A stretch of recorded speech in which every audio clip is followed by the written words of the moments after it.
Hello, I'm Rhonda Sims, Associate Commissioner in the Office of Standards, Assessment, and Accountability.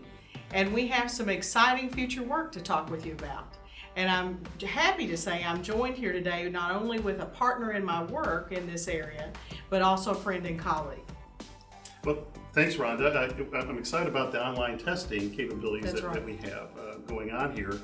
And I think we want to talk about the technology component. I think that'd be great. All right, so let's talk about, first of all, just do we have enough devices in our school buildings? Because I think people are a little nervous about getting started. And we want to assure you there's really not a lot to be nervous about here. Now, if we did this 20 years ago, they should have been nervous. They should have been nervous, right? But we have some recent data that tells us that we have better than a 1-to-1 ratio across our state. Now, not every child is carrying a device around, but we definitely have a lot of devices out there and enough to do online testing, which is a good news. The other good news is with our testing providers, they've adapted so they can use mobile devices as well. Previously, it was just a desktop and Windows. Now it's a bunch of mobile devices on the Google and Apple platform, as well as the Microsoft environment.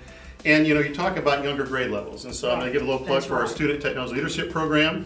That's right. We have the nation's leading one. Appropriately addressed today with that. We have 60,000 of those students, and by the way, those aren't high school students. I mean, there's a few of them that are, but our highest percentage are elementary and middle school students. So they're power users of technology, even at very young ages. And so we have STLP students that are kindergartners and first graders and second graders. And so I know as we kind of go along with this is can a student in those grade levels be able to do online testing?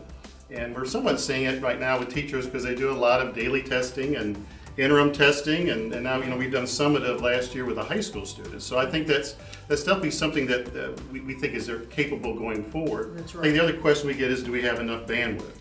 So this is a chance for me to plug it as well. Kentucky was the very first state of the nation to have all of our district offices and schools connected to the internet. And we did that over 2 decades ago. Wow. We were also the very first state in 2015 to meet the national goal for bandwidth response per student. So we have 100 kilobits per student, and in the past 4 years we've upped that to 260 per student. So that makes us one of the national leaders as far as the bandwidth is available. Now we're going to try to increase the bandwidth in devices as we go forward because of the promise of online testing. And obviously, one of the great promises of online testing and the reason students and teachers are so interested in it is you get the results back faster. You get it back faster. It's a lot less packaging of information. There's no counting of books and putting books into boxes and shipping books back. And it really is the way our students are interacting with the future. That being very tech savvy, being involved with technology, and it's time the assessment world fully steps out into that. And we've had those good experiences with high school. So we know you might be a little nervous sitting there at elementary and middle school because it's a new endeavor. But keep in mind as we do this, it's a field test.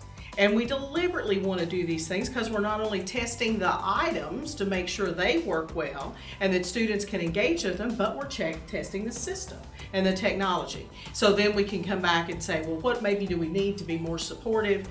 What's advice we can give schools to be fully successful? So we think we've got a lot of promise in that area. And I felt good, when we did the test last year or this spring of the high school students. Right. It was very successful, especially as you compare Kentucky to some of the other states around us. And there's some unique things we're doing cybersecurity wise because of the product standards that we have throughout our state. They're unique in the 49 states. We're better prepared for cyber kind of attacks and cybersecurity than some other states that are around us. That's right. That's right. So when we kind of add it all up, David and I are here to say, we want you to be excited about it. We want you to see the potential that it can bring to your students and to testing in general for those of you responsible. But we think we can clearly say we've got the infrastructure, we've got the technology, we've got the experience, we've got this. We're ready for Kentucky to go fully online. And your students and teachers want you to. And your students and teachers want you to. So thank you so much for the work you'll do to help make that successful in the field test this year, as well as when we get to the operational test another year down the road. Thank you, David. Thank you.